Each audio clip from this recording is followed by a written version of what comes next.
I'd like to call this June 12th, 2025 Board of Education work session to order. George, can you take the roll? Mrs. Bissell? Here. Mr. Miko? Here. Ms. Stachek? Delayed.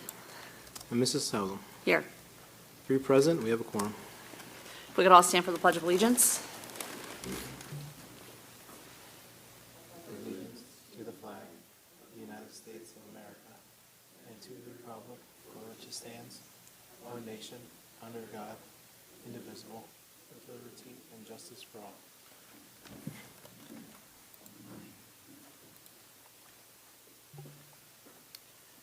Next on the agenda, we will be entering into executive session for, To consider the appointment of a Board of Education member. do I have a motion? So moved. Second? Second? Motion by Mrs. Bissell, seconded by Mr. Miko.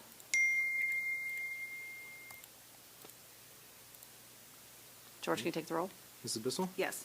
Mr. Miko? Yes. And Mrs. Hausum. Yes.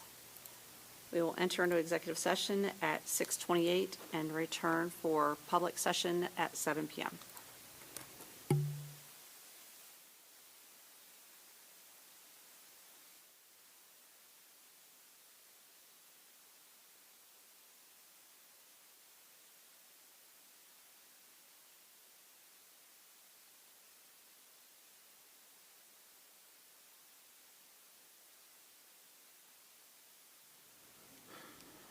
All right, we are going to resume public session at 7:15 p.m.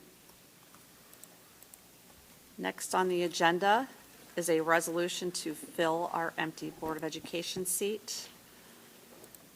Whereas a vacancy has been caused on the Board of Education by reason of resignation, and whereas this Board of Education has the legal authority to fill a vacancy for the unexpired term thereof, now, therefore, be it resolved by majority vote of all the remaining members of the Board of Education of Strongsville City School District that Kevin Griffin be and hereby is appointed to serve as a member of the Board of Education of the school district for the unexpired term of June 12th, 2025, ending on December 31st, 2025.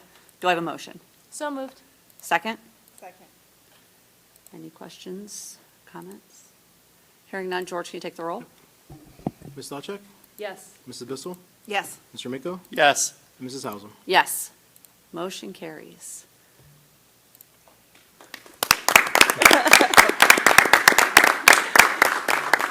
Kevin, if you'd like to mute George at the podium.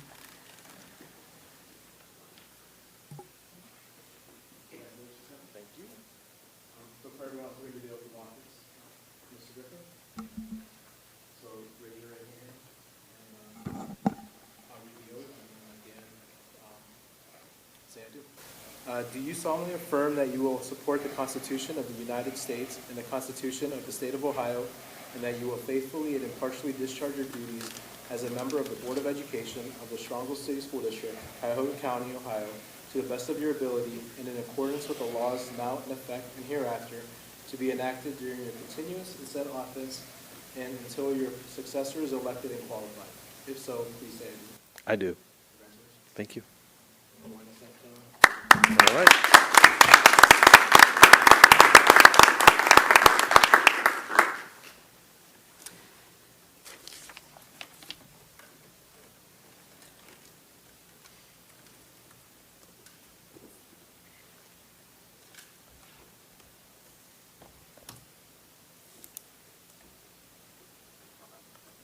So while George is getting him logged into board docs, we just want to welcome you to your appointed seat on the school board. We're excited to have you join us. Your past board experience will be invaluable, and the references describing you as inclusive, a thoughtful listener, and a creative strategic thinker only reinforce how fortunate we are to have you with us. So thank you, Kevin. Thank you.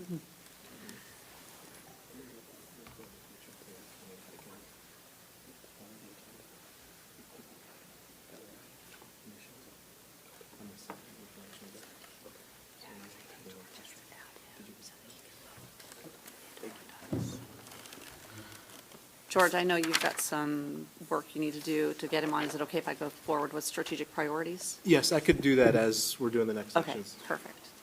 All right, next on our agenda, strategic priorities. Our district has developed and is currently engaged in a 3-year strategic plan which reflects the values, beliefs, and hopes of our students, staff, parents, and community. There are 4 strategic priorities to the plan: transforming teaching and learning, aligning staff and resources, cultivating culture and climate, and leveraging funding and facilities. Our strategic priorities give actionable focus to our district's purpose and mission and guide the work of our strategic plan.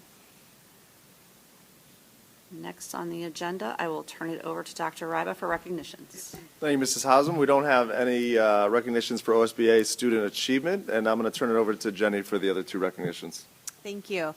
So our first recognition, I'd like to just say a couple months ago, I was invited actually to the high school because we were going to get a visit from the Cleveland Cavaliers, who were going to recognize one of our outstanding math teachers at the high school, Kevin Klein, and we were able to surprise him. Mr. Wingler orchestrated this whole plan to have his class down there, and we surprised him, and the Cavs were there and gave a whole bunch of gear, and it was very exciting, and I think Kevin got a prize as well. But I think the most exciting part about this one is that a student took the time to nominate an outstanding educator that we have. So I'm going to bring Mr. Wingler, our high school principal, up, and Kevin Klein up, and Bill's going to share a little bit more about Kevin and why he's so deserving of this. Good evening. So I think Jenny kind of alluded to it, the really cool part about this award is that it was not an award that someone from the school filled out an application. A student Daniel Lucas, who could not be here this evening, went through a pretty tedious process. I mean, it was a long application, and he sent this application to the Cavs about the way that Kevin affected him as a student. And I'm actually going to let Kevin tell you about what Daniel said. I'll just add that, this for Kevin, this is kind of a culmination this year, every year, but this year specifically. If you were at our top 5%, which this year we had 23, 24, Kevin got 8 of those. He got 30% of all of the top 5% awards. So he's had a pretty good run the last couple of months, I would say. But I think he should maybe tell you exactly what Daniel did and why it was so touching for him. So next month, does it get rounded up even more? I think it was 6, but anyway, but thank you. It was not 8. But anyway, so I wanted to kind of reiterate exactly what he had said, what Jenny had already said as well. To me, so much of this comes back to Daniel Lucas, and he had to be the one to put the time, the effort, the energy into filling out an application. And as Mr. Wingler said, a very tedious process to go through this. It was an overwhelming evening. I got a chance to have my family come down to the Cavs game. We sat in the owner's suite. I got to go down on court and actually watch the warm-up. I met the head official that night. I've actually seen him doing several playoff games, and it's been pretty cool to watch him out there on the court now. I got to be involved with the captain's meeting of the players and the official. I got to talk to the players, got to talk to the official. It really was just an amazing evening for my family, the kids, my wife, who's in the crowd here as well. Just loved the environment. They walked in and said, "We can have anything that we want." Like, yeah, you can have anything that you want. So it really was just an overwhelming evening. And I can't say enough about Daniel Lucas. He is just, that kid has worked so hard at everything that he has ever done. And it's such an honor to be honored by him because of what I know of him as a person. He is just an absolutely incredible individual. At every single thing he's done, he has been told along the way, that might be too difficult for you. I don't think you should take that step. And he would say, nope, I'm going to do it. I'm going to push myself. And, every single year he just continued to grow and get better as a student, as a person. And it's just an absolute pleasure to be a part of that. So I want to thank him for all that he did to recognize me for that. Congratulations. Congratulations.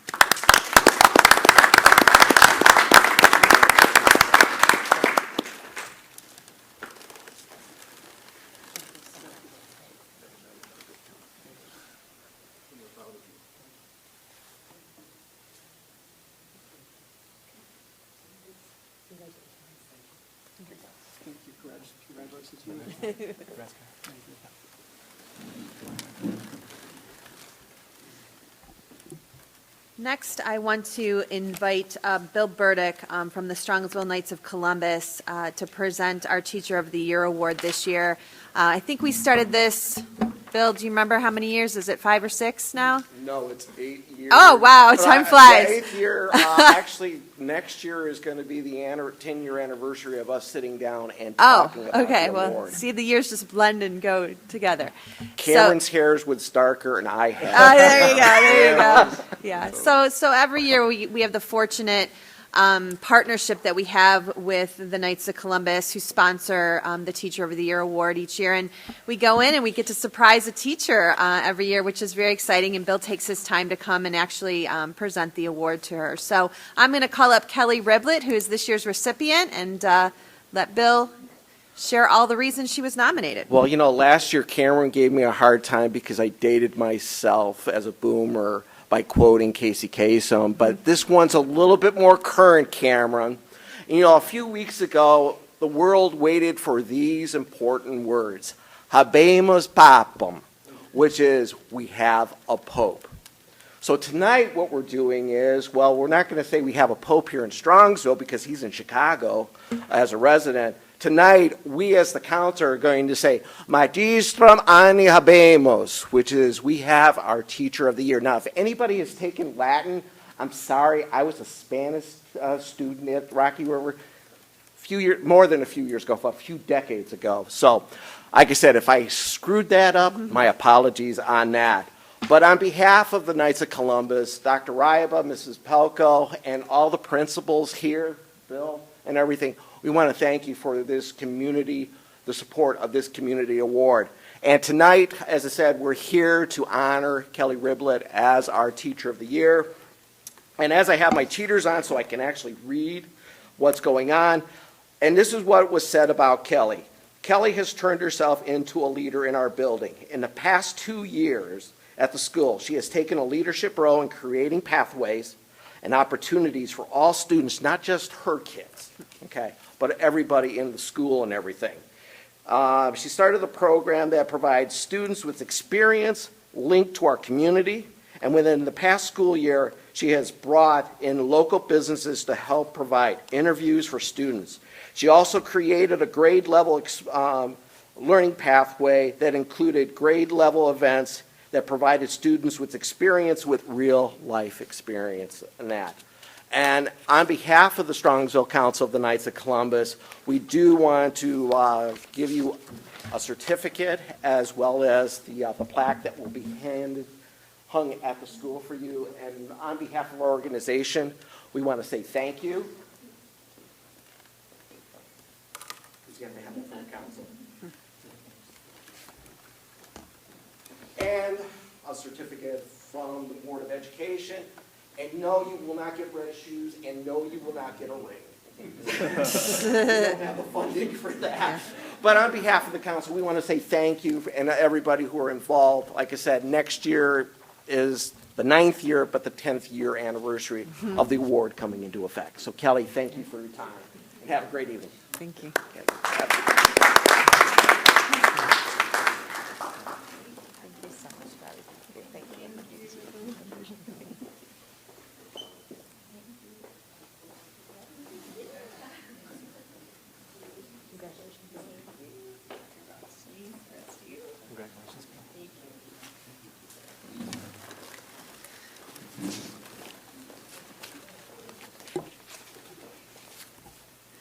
All right, well, thank you for that.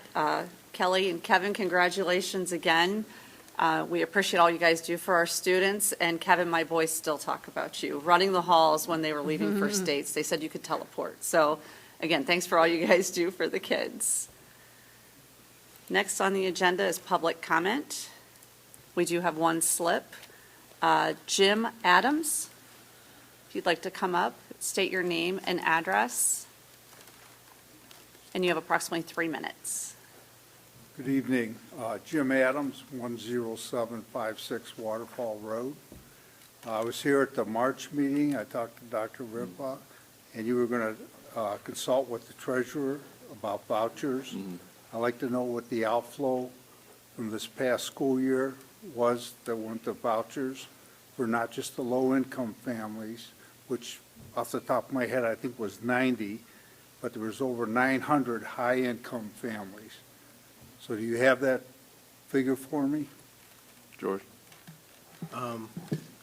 We could pull that information from the Ohio Department of Education. I don't have it offhand right now. It's- Okay, can you call me or Yeah, text me? I can get back to you on it.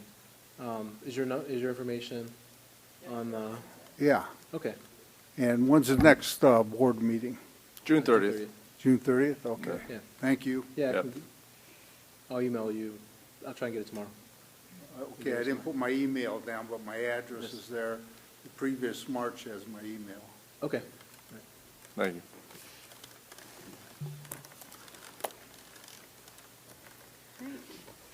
Next on the agenda is approval of minutes. Motion to approve the minutes of the May 21st, 2025 regular board meeting. All audio recordings will be a permanent part of the minutes and are available upon request through the treasurer's office. Video recordings shall be maintained based on the availability of the selected digital online platform. All right, next up, turn it over to George for treasurer's report. Thank you, Mrs. Hausum. I have one item for your consideration tonight, but before I do that, I wanted to give an update on the state biennium budget. It's been a busy few weeks for the legislature. Kind of give an update where that process is currently at. Earlier this week, on Tuesday, the Senate adopted their version of the budget, which is the substitute bill from the House Bill 96 biennial budget. The Senate made the following changes to their funding formula. Their continuing years 5 and 6 of the fair funding phase-in does not include any increases to the base costs. Guaranteed levels are at fiscal year 2021 and provides additional funding for enrollment growth and includes funding for districts based on performance and progress measures on the state report card. So we may see some increases there. Overall, for the state funding portion, based on their simulations, this is the most favorable version of the budget from the governor to the House. We're coming out ahead.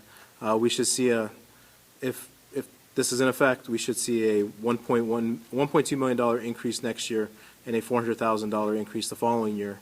Overall, this is about a $500,000 increase for the 2-year period from what we originally had forecasted in November of 2024, assuming that the funding formula was going to continue. From the cash balance perspective, the House had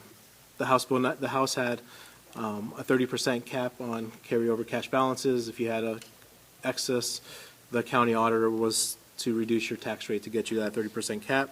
The Senate, they raised the threshold for carryover balances from 30% to 50%. And if you're over that 50%, the boards could pass a resolution to use those funds for permanent improvements over the next 3 years and submit that to the County Budget Commission. And based on the 5-year forecast that we presented in May, that was estimated to be at 49%. Depending on how we finish the year with expenditures, we could be slightly over the 50% or slightly under. So we're kind of at that 50%. Additional changes, they kept the provision from the House to reduce the 5-year forecast to a 3-year forecast. And that's it on the Senate bill. Then a new House bill was introduced last week, House Bill 335, which is their big tax reform.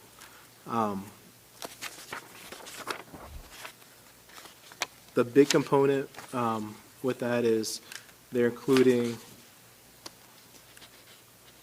emergency levies as part of the 20 mil floor calculation, and also for us the biggest impact is the elimination of inside millage. So right now there's an unvoted 10 mils that's divvied up between the city, the school district, and the county that represents the city of Strongsville. Of that 10 mils, the school district has about 5.6 mils. So overall, this wouldn't impact just us, it would impact the city and where that 10 mils is distributed. So that would represent, for us, if that goes into effect, a loss of funding about $13 million. of the removal of the inside millage. So I just have some percentages. So overall, we would lose close to $13 million, which represents 22% of our total tax revenue and 15% of our total revenues, coupled with the levy defeat that we had last year where we lost $9 million in revenue. The combined revenue losses would be close to $22 million, representing a 33% loss in tax revenue and 25% of total revenue over the last 2 years. So significant impact.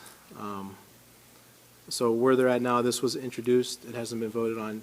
Yeah, it's going to go through the House, and then possibly move in with in the conference committee along with the Senate state budget all at once. So we'll know by June 30th at our next. We may know at the June 30th meeting. They may be in session at that same time, but we'll know.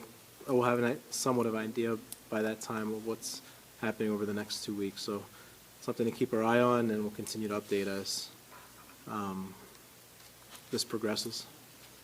Any questions on the state budget before I move into my item? No, I was just going to say, we got an invitation today in our email. The OSBA is doing a session on this, so it might be something to check out.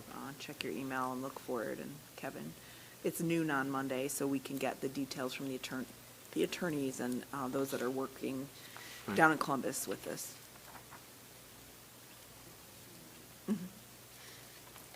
So I was just going to comment, some of the things that I was reading is that this House Bill 335 potentially eliminates inside millage, and the response to that is that cities, school districts, et cetera, can put that out to a vote and get it voted on. The only thing that I think is a little bit disingenuous is if you look at the rules that we have to follow to put anything on a ballot, we have to vote and deliberate. We have to have 2 votes and deliberate within a time frame. This House Bill 335 has the potential to go into effect now, so it would affect our taxes immediately. It's not realistic for us to be able to have a campaign about this in November, and this is the part that I think is disingenuous. They're not following the rules that they set for us as far as we have to vote. George, help me. We would have had to vote on this a month ago already. No, we would. Our first vote? We have until the beginning of August to get Okay. it. So we wouldn't essentially need what we need to do in the month of July, which would have again, special board meetings. a campaign is difficult enough when planned well, but to think that we're going to plan this campaign is just silly, and that's the nicest way to describe it. So, I mean, if you want to, there's news articles all over different cities, school districts, et cetera, saying, this is very draconian. And I don't think it's a good way to legislate. This is a big change to how we would collect taxes. Inside millage is over 50 years old. It's closer to 75. And they introduced House Bill 335 a week ago. And they're going to make it go into effect. They're saying it would go into effect at the end of June. 75 years of past practice, and we're going to change those rules in a month. Silly is going to be the nicest way I would describe it.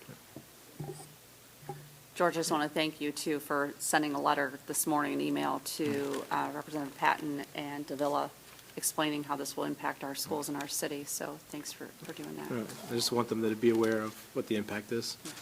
One other bullet point in House Bill 335 I forgot to mention. Big one, too. It would also change currently for a property levy and an income tax levy, you would need majority approval by the residents, so essentially 51%. There's a change in there to change that majority to a 60% passage as well. So,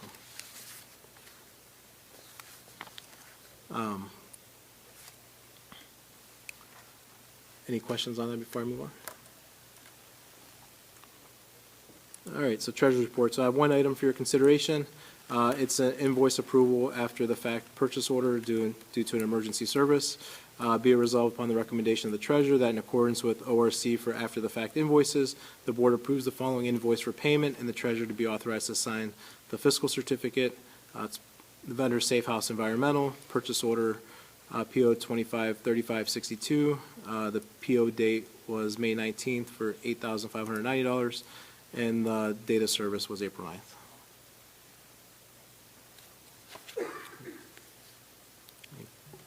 Any questions for George?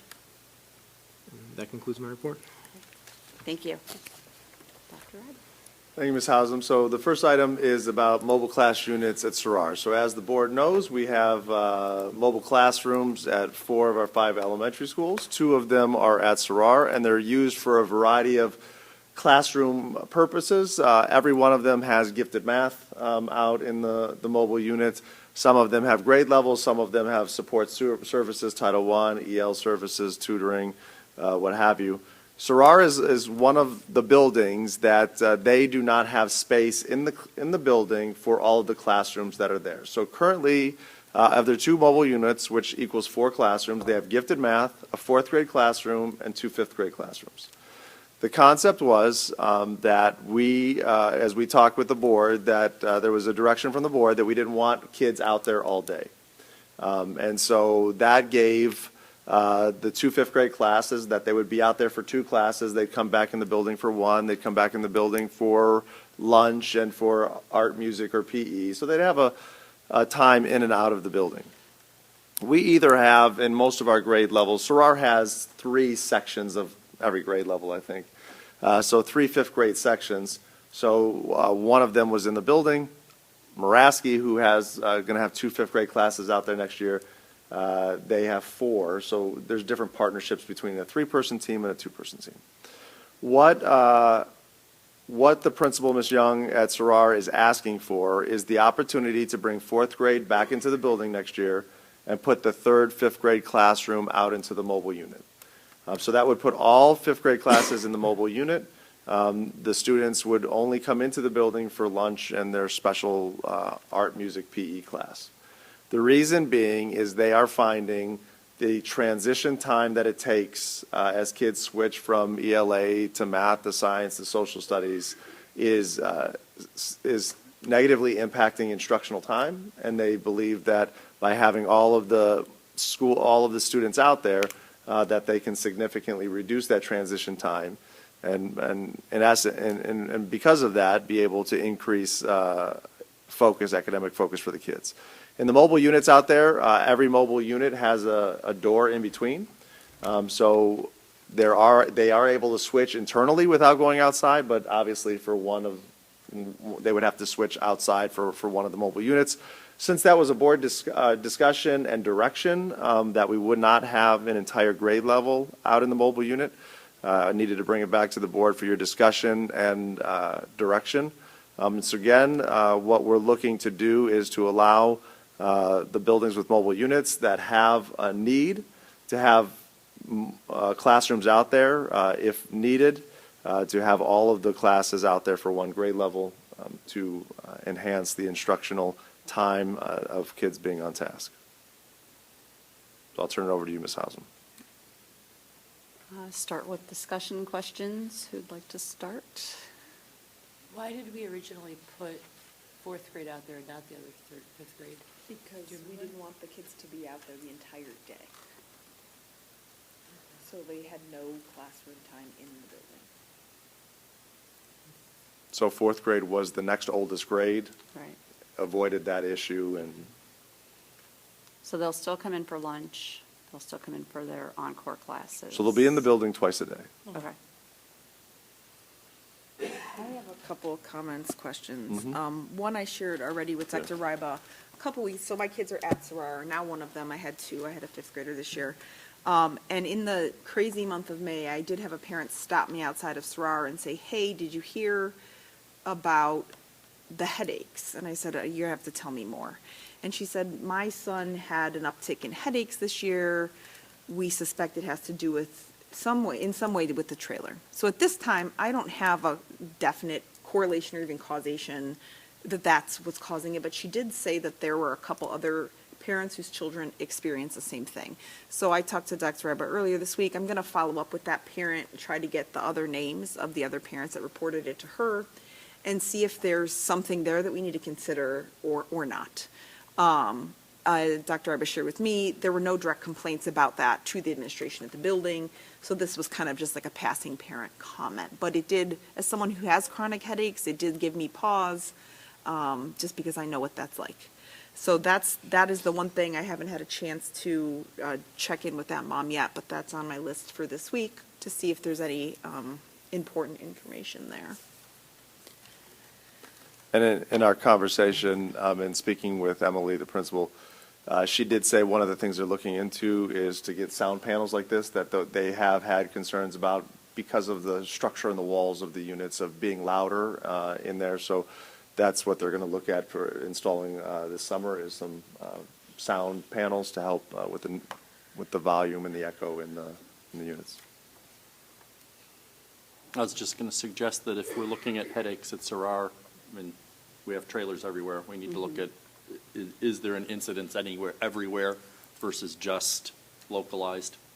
And can we check with our staff that have been, I mean, the staff would be, especially in the other ones, in there the most, with the kids going in and out. And I do wonder, I know, Dr. Abbott's the summertime, but I would be hesitant to make any decision like about this. I had a fifth grader in there. He didn't have any complaints. But like, what was the educational experience like for the students and the parents? And I don't know that we know that answer other than she didn't receive any complaints. But I suspect that the parents and the students have an opinion. So if there's a way, even it's just one class, one grade at one building, if we can get some kind of feedback from those families, I know I would value that input.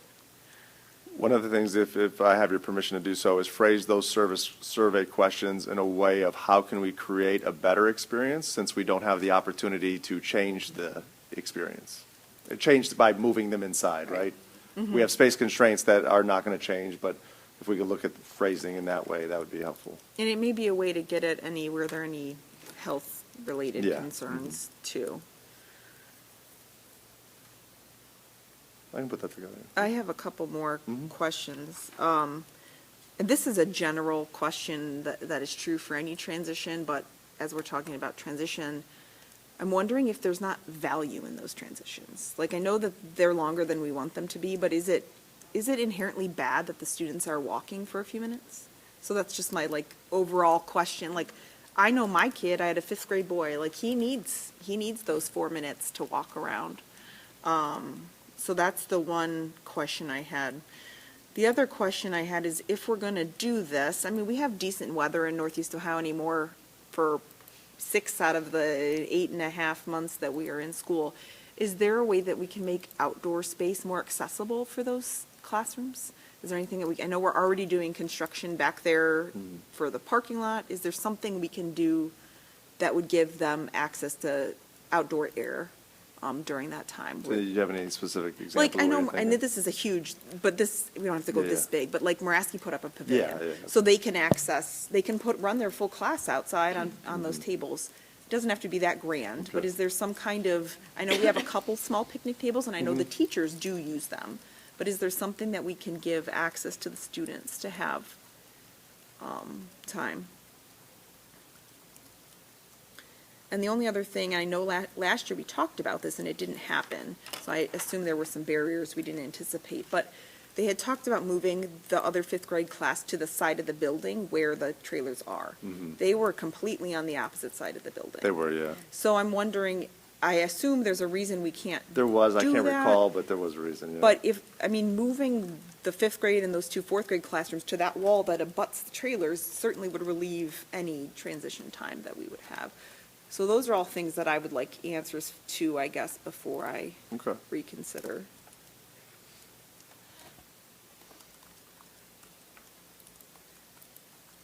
Bathrooms? Only in the building. So my only question is are we potentially switching where we're going to have interruptions. You know, instead of having interruptions when they're changing classes, are we now going to have interruptions when they need to use the facilities? And those exist now, but it's certainly a more involved to have to leave the trailer thing. You know, obviously Emily's not bringing this to us because she thinks it's going to make it worse. So I would be comfortable to say, let's drill down on some of these questions and then, you know, ultimately try a 1-month experiment. And if it improves, great. And if it doesn't, you can have the fun of unraveling it 1 month into the class. And I see how much Is there an option B to that? Do nothing. Haley, do you have anything to add? No, I know that we talked about the fact that we couldn't do things like art because of like running water or Yeah. different stuff like that, Right. and music, but Yeah. I was just thinking to myself, if gifted math is there, what else possibly could go out there? I get the concern of why wanting to do this, but I also get the need to let the kids walk around, and if the bathrooms are indoors, and also just kind of the experience of having to get from point A to point B in a certain amount of time, and learning that responsibility, and learning that you have to have your stuff, and you gotta be responsible, and you gotta watch the clock. So I think there's a learning experience in that too, so it's difficult. Is there any way for us to know whether the kids care? Ask them. Well, is there a way to ask the 6th graders? Yeah, that's what I'm hoping Becky's gonna do. Okay. When I went there for the extra mile, the one I was in, I asked the kids, how do you guys like this? And they said, they like it, which they could have just said whatever, but no one really had that many, you know. Yeah, I mean, we may be anticipating something and the kids would be like, nope. If you know, at least for me, we started with the idea that it would be a negative to be in the mobile trailer for the entire school day. But kids are more, Yeah. I was gonna say, I have a friend perhaps who, they'll go, who cares? I have a friend who subs, and she says it's quite lovely in there. It's nice lighting. I would say and the natural light. Natural everything's light, great. and she said, once you're inside, you don't really realize that you're in a mobile unit, so. So quick process question, if I may. Does this topic need to continue to come to the board as changes are made or considered? Only those areas where the board has given direction as to what I need to implement. So if there's a lot of, like, the board has not said, like, what specific classes can go in there or cannot go on there, but that we have talked about this one. So I have the ability as superintendent to make decisions for all of that, but this is a unique one because the board gave that consensus that this is what we're going to do. Did you have any other? While we're on this topic, are there any other trailer, mobile unit, situations or anything? Like, is everything going along well? Yeah, everything's going along as planned.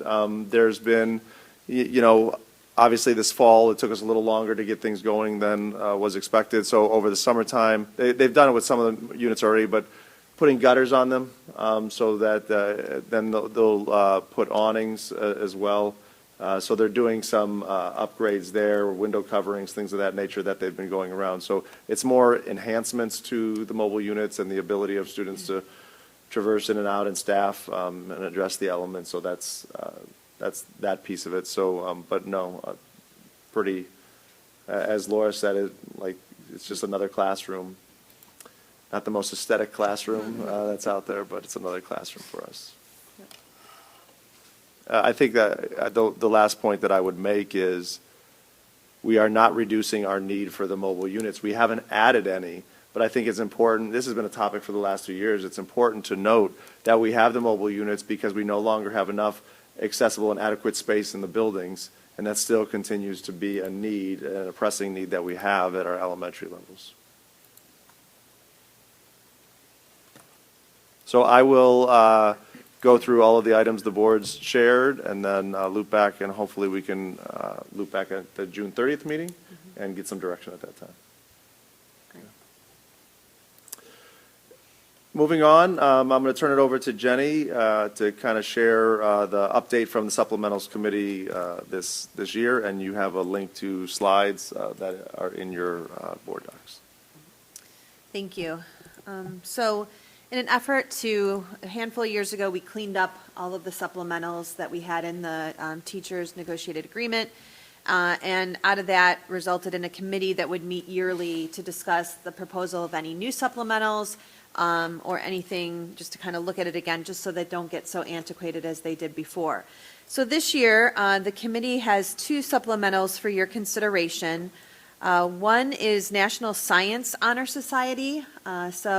Just to kind of anchor you, we do have obviously National Honor Society. We have the National Art Society that you've approved. We also have the English Honor Society. So this again now parallels some of those. This club or society, I guess, it primarily runs the science fair at the high school. So if you've attended that, it's a big production. And so they've been working in collaboration with students and volunteers to make that happen for the last 2 years. Initially, I think they had 75 members the first year. They've raised it to 80 in the second year. So it continues to grow a little bit. So it parallels that. It is rather one of our more inexpensive supplementals. Like I said, the job fair is the science night is the main event, but they also do some job fairs with the kids after school where they focus on science-related careers, and they have the opportunity to meet community members and kind of talk about those potential careers or majors that they could study in the science field. They also perform community service activities like trash cleanup. They do science study tables for students. And they also work with middle school students just to kind of integrate them into what science courses they have offerings at the high school and what to expect in those courses. So there's a little bit of alignment there with middle and high school. So that is the first one. So I'll pause there if you have any questions. I did indicate what that would cost we have 4 levels, and the experience levels are there at the bottom for you. So the first one would be $940 this upcoming year if the supplemental was filled. And we have someone in place that's been doing it voluntarily? Yes, Laurel Maher has been doing it for years, the last few years. Yes. Any questions on that one? The next one is for girls wrestling. So I think, I don't know, maybe a month or so ago, we had our girls wrestlers come, and they had a great season. If you're not aware, girls wrestling in particular, has started to become, obviously a sanctioned sport, and it's being recognized as one of the fastest growing sports. And so the year before, 2 years, I think we've been growing the program. I think initially we had about 10 girls that wrestled. They're up to 14 now that they anticipate for next year. And like you heard from the girls and from the coaches, that they really have been successful and growing the program.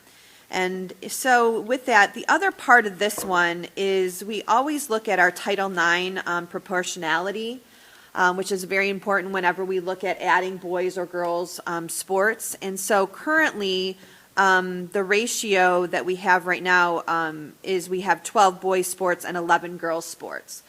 So this would equal out 12 and 12. We also look at how many girls participate versus boys. So this ups the girl participation to be a little bit more equitable as well. And so, again, just moving from a voluntary sport where they kind of combine with the boys a lot. So a lot of the fees were already covered because we were paying for the boys anyway, and the girls were joining that. But obviously the coaching, the supplemental piece was not. And so, again, it's just we're hiring paid, qualified coaches with this growing sport. And, again, I think the proportionality piece we do need to pay attention to. So I'll pause there if there's any questions. I just have one question. The $9,398, are we looking to hire one person for that amount, or is it going to be divided among several, or do you have any idea? No, thank you for that. Right now, the recommendation is just to hire a head coach, that they don't feel the need for assistants at this time. But that may be coming in the future, given the numbers. If they grow, they may need an assistant to help out. So, thank you. Yep. Do we have any middle school girl wrestlers? I don't believe so. Okay. have one rising seventh grader. Okay. just from my experience in the youth program, there was a 6th grade female that's going to be a 7th grader next year. She was pretty good.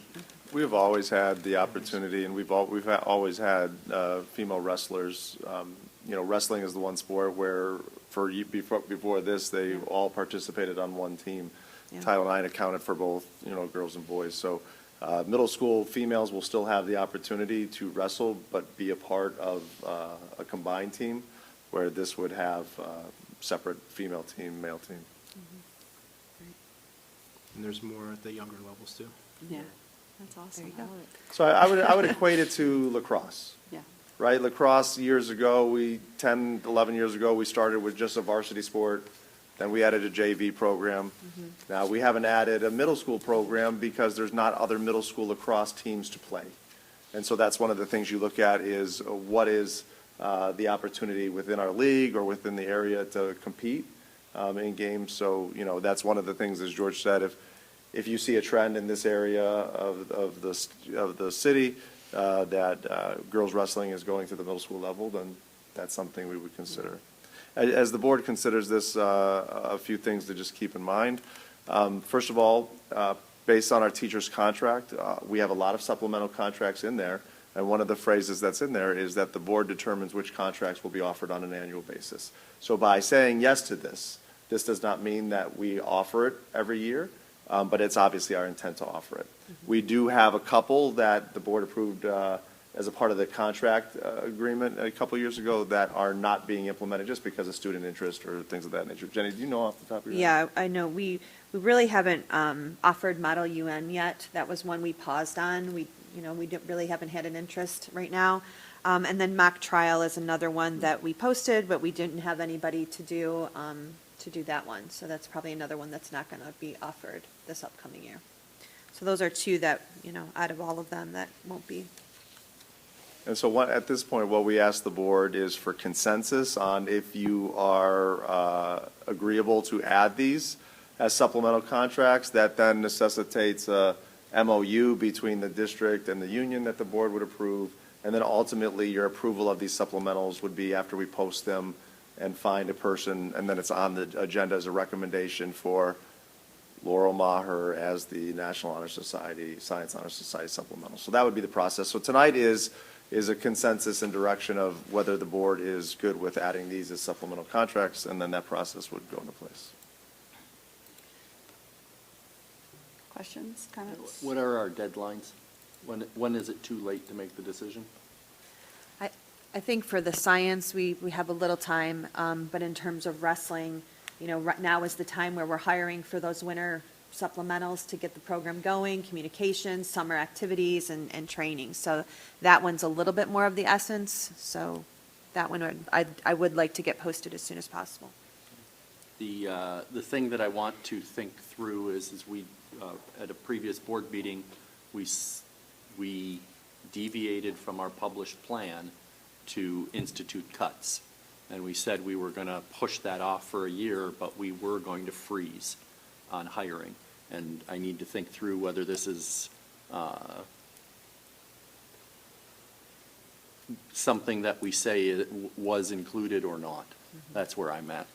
And I don't know if I would be in a position to answer that question today, which is what I was getting at as far as time is of the essence.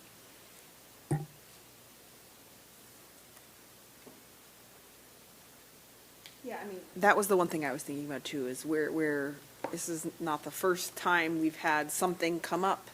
And is it adding or is it trading? That's, as Jenny pointed out, what is that narrative, I guess, and how do we defend a decision, and what kind of precedent does it set for the future? So I think those are good questions, and I think it'd be helpful to give our new board member also time to think on this. Have there been any other supplemental roles that have come up that the board has said no to in the last year? No, this is the first conversation. My first gut is to say, yes, it's for the kids. Let's do it. But I know that we did say that we weren't going to hire And I so I like- think that goes back to the direction you give us is if we could take a look at, you have to decide and give direction on whether the trade-off is okay or if it's an ad. So George could take a look at the supplemental contracts, that we have, and we can kind of do a total cost of what it would be, what it is, what it would be. And then, I don't know if that's something you would desire, if we could do that. Jenny, what you shared that there would be 12 and 11 in terms of equity in male and female. What is the required ratio? I think you try to get to be as equal as possible when you look at proportionality. I don't know exactly what is required, but I think before that, and then we consider that, if we add another boys sport, then you're even further apart. And so I think, to me, it's around 50-50, but I don't know what the allowable one is. I'd have to get the facts. It's a tiered system. So there's a variety of things you have to look at, opportunities offered, seats available, and like the other thing, so our proportionality is off. It's, last time I looked, it was like 54, 46 male to female. But the other thing you have to do is you have to survey your student body to say what other opportunities would you like to have. We have so many sports. I think bowling and field hockey are the two that are out there that we could add. I mean, I think flag football's coming up pretty soon. So those are things that are coming up. But we haven't had the student interest. So that's how we've been able to justify why our proportionality is off a little bit, is because we've met the criteria. We've surveyed students. There's not student interest to create more of a balanced data pool. Okay, thank you. Yeah, I would be interested to see the numbers, with those two supplementals going unfilled. Could that balance us out?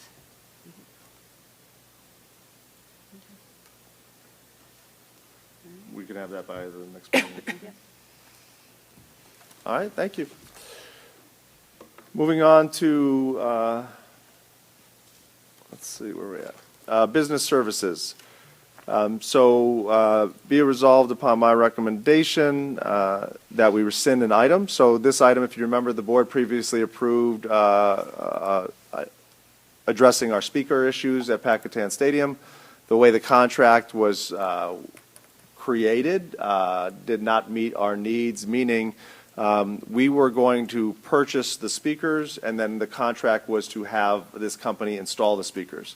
The way the contract was presented to the board, it put those two things together, and we couldn't go out and purchase our own speakers, and they didn't want to provide the speakers. And so we are rescinding this contract, and then Dave is working through a process now with Steve to come to the board in the future with a contract to still upgrade the speaker system at Packatan Stadium, so that this is rescinding the prior quote and contract with Studio Mind.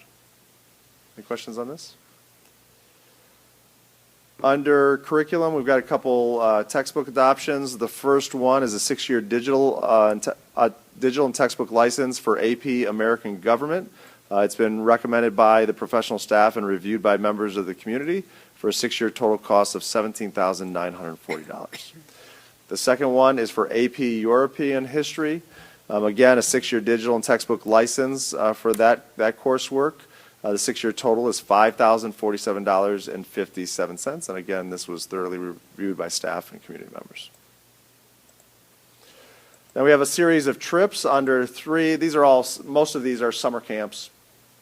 So under number 3, we've got the varsity high school hockey team, June 20th to 22nd. They're going to Bowling Green. The transportation is via school bus paid by the district, and transportation from the camp will be provided by parents, and lodging and meals will be paid by the participating students.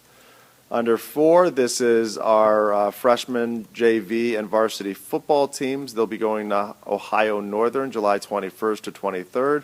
Again, we'll transport them via school bus. Lodging and meals will be paid by the Strongsville football program. Number 5 is an after the fact just because of the timing, and so we had a great student representation at the state track meet. So this one was to grant permission for the high school boys and girls track and field teams to travel to Columbus for the state track and field championship that already took place on June 5th and through 7th. Transportation was provided by our school buses, and lodging and meals were paid for by the student track and field team and Strongsville Athletic Boosters. And finally, we have our varsity JV and freshman cheerleaders that will be traveling to Mount Union for their camp on July 8th to 10th. Transportation will be by our bus, and lodging and meals will be paid by the students participating. Any questions on the curriculum report? Under student services, we've got one change. The first item is entering in a PSI services change for the amount of $1,152 to service students in extended school year. Number two is a program, so be it resolved upon my recommendation that the board enters into an agreement with Abre to provide the Abre app. Well, that's a long title. So it's basically the Abre program. It's a 24-month contract starting July 1st, 2025, ending June 30th, 2027, in the amount of $100,662. So I've shared this with the board, but this is a software application that gives us the ability to take all of our data and analytics from various data sources and put them into one portal. It also has the ability to run its own analysis and collect its own data through surveys or feedback or other tools that we want to input. The one thing that I like about it is it's custom made. You can make custom made dashboards. So the contract, you purchase credits, and X amount of credits are able to use the company to develop a dashboard for how you want to see data, what you want it to be. And they also have pre-made dashboards that are not a charge. We've properly vetted this with a variety of school districts that have used it from the beginning, currently in it, and nothing but positive raving reviews. And this is not a financial add to the district. We have a program that we've used, Power School Unified Insights, that we've decided to move away from. It was basically the same cost. This is replacing this. So this is not an additional cost in terms of our bottom line of the application. Any questions on those items? I would just like to say that I think it would be useful to the board, whether it's a 2-year contract, so twice a year, to see how it's improving our ability to synthesize data. Sure.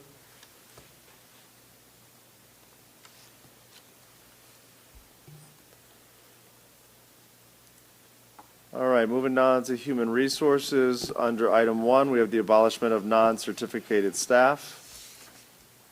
Under item 2, we have the resignation of a leadership team member.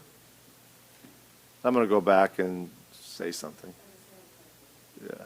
Yeah. So I just want to share our thanks and appreciation to Denny Ziegler. He's been he's our athletic director. Has been a wonderful team member and employee and a great friend over the last 7 years. He has a great opportunity to go oversee the athletic program for Walsh High School. So we're proud of him, and it's a wonderful opportunity for him and his family.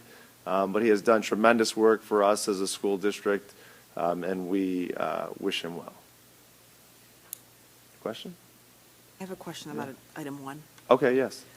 Are those just because our needs have changed that we've adjusted these? Okay. Yes, and primarily, yes.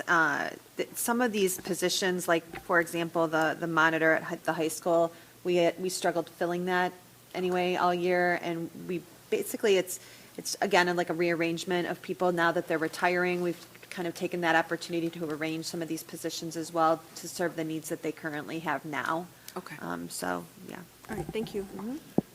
Under number 3, we have resignations of certificated staff. Under 4, we have resignations of non-certificated staff. Next, we have retirement of certificated staff, as well as retirement of non-certificated staff.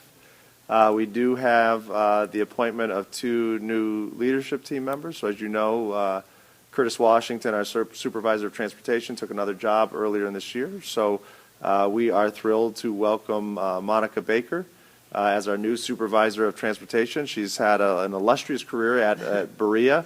Over the past, I think 10 years she's been with Berea overseeing their routing. And so she started a couple days ago with us, and we're excited to see the department flourish underneath her leadership.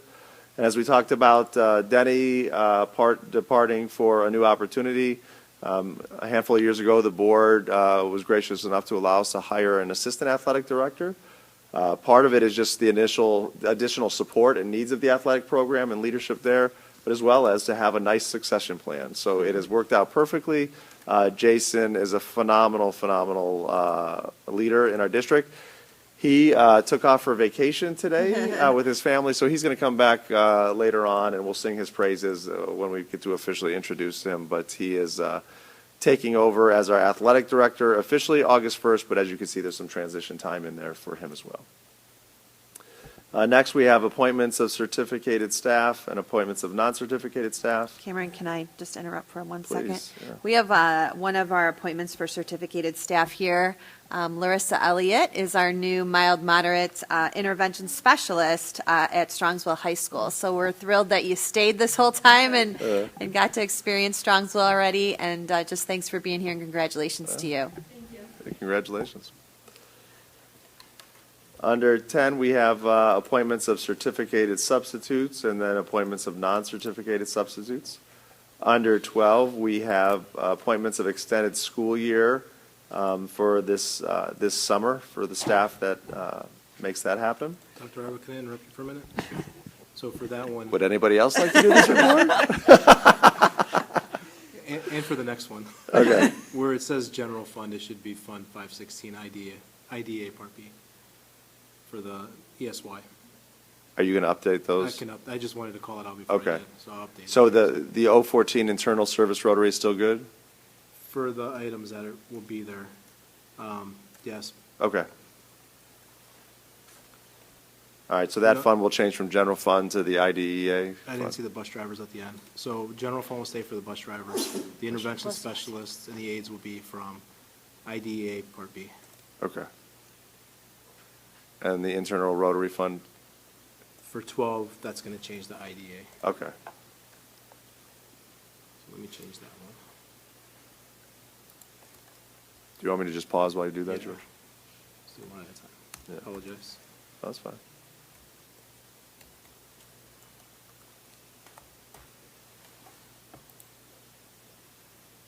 Okay. All right.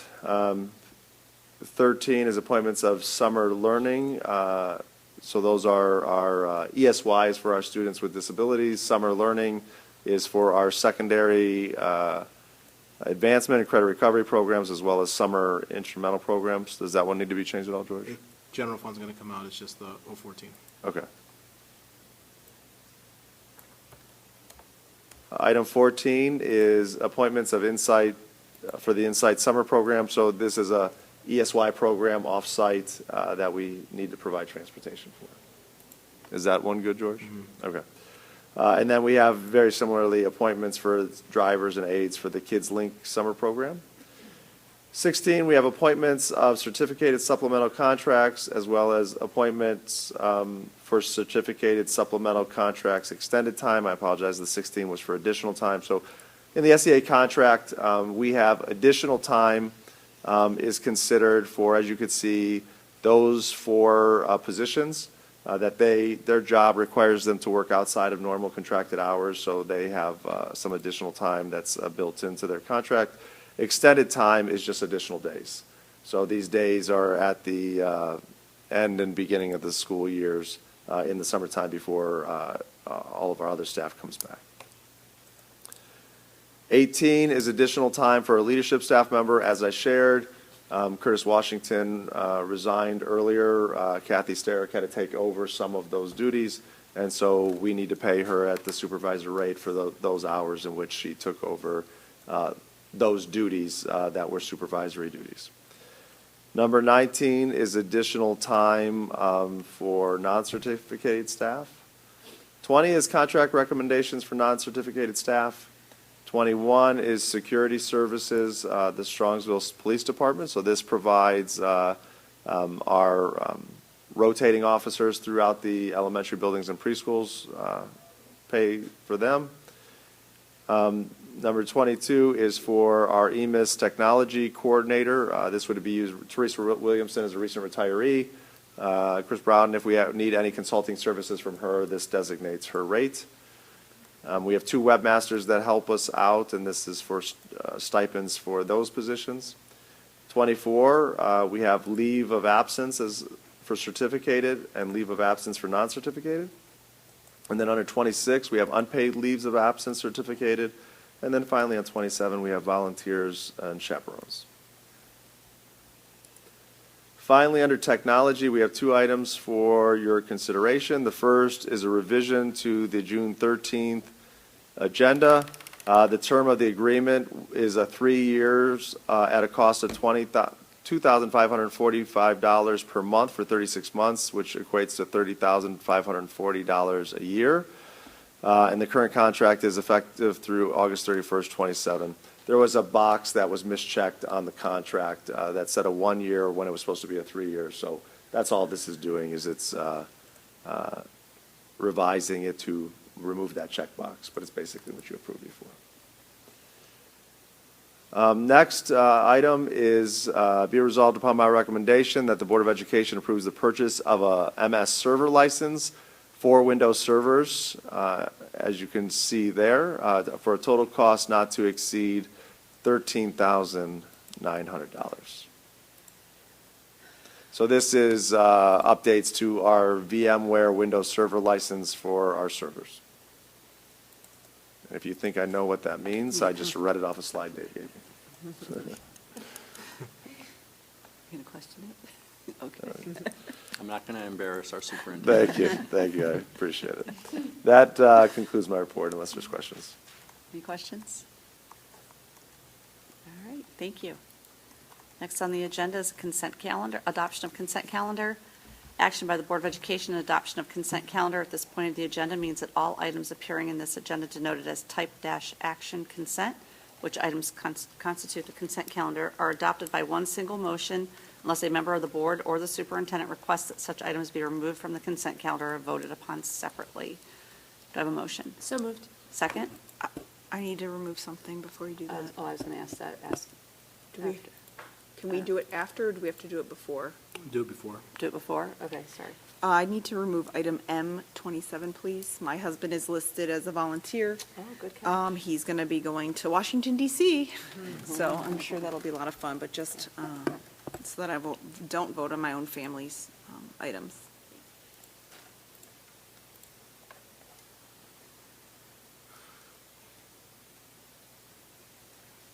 Okay, I made it. Let me refresh.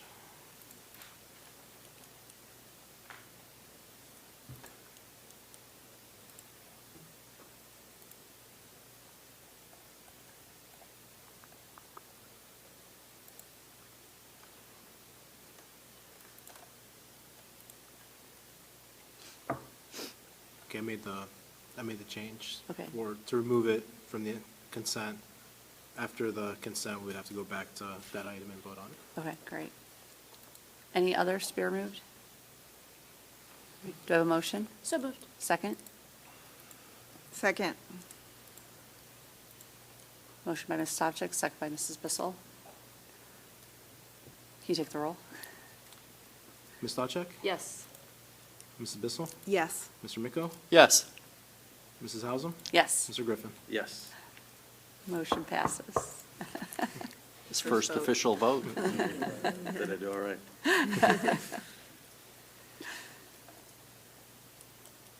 All right, so do I need to refresh my agenda to get the Yeah. second vote? So be it resolved upon the recommendation of the superintendent that the following volunteers be approved as chaperone based upon receipt of a clear BCI FBI background check. Do I have a motion? So moved. Second? Second? Motion by Ms. Stavcek, second by Mr. Miko. Can we have some discussion first Sure. Any discussion? on the character of the person we're about to approve? I will state that he is a fine character and worthy of being approved. I just wish him luck. Yeah, I know. Me too. Godspeed. Yeah. George, can you take the roll? Ms. Stavcek? Yes. Mr. Miko? Yes. Mrs. Hausum? Yes. Mr. Griffin? Yes. Mrs. Bissell? Abstain. Motion passes.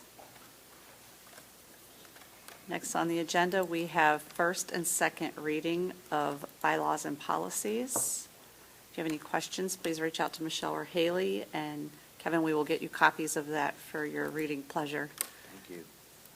May I make a comment here? Yes. Specifically to Laura and Richard, I'm sure you've looked at it, but when the committee met again, we tried to consider both perspectives, and we think we came up with some language that kind of meets both needs. It does not restrict one side too heavily and balances those. So if this doesn't meet your need, just let us know and we'll revise it again. We also, Cameron, I think you shared that there's some rumbling that they may change what we can and cannot do anyway. Right. So it may be a Moot. moot point anyway. Correct, yeah. Right.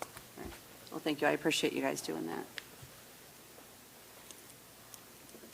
Next on the agenda is Board of Education Other. Do we have any other? All right, hearing none. We do have need for executive session to, Review negotiations or bargaining sessions with public employees concerning their compensation or other terms and conditions of their employment. do I have a motion? I have a question. Sorry. Cameron, what other options do we have? Lots of them, Can yeah. you read them for me? Sure.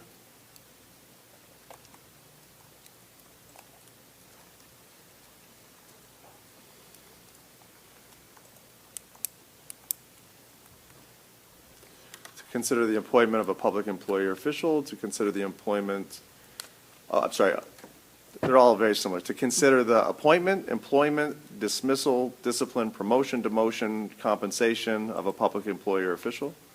To consider the investigation of charges or complaints against a public employee, official, licensee, or student.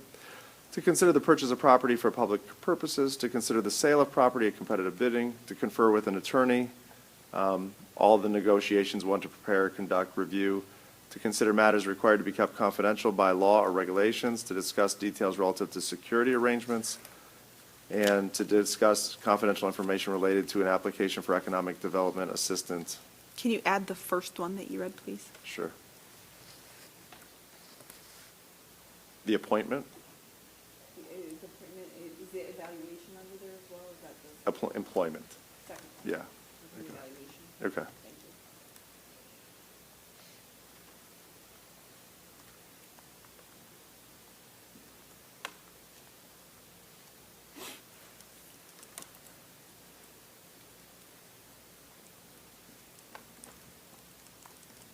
If you refresh, George, it should be enough if you need to.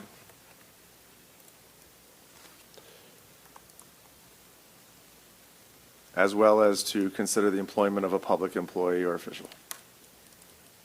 Do I have a motion? So moved. Second? I'll second it.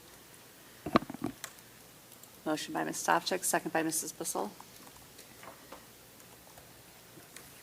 Any other comments or questions? Hearing none, George, can you take the roll?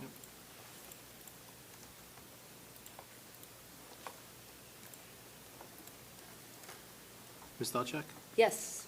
Mrs. Bissell? Yes. Mr. Griffin? Yes. Mr. Miko? Yes. Mrs. Hausum? Yes. Motion carries. We do not see reason to come back and resume public session, so I want to wish everybody a good night.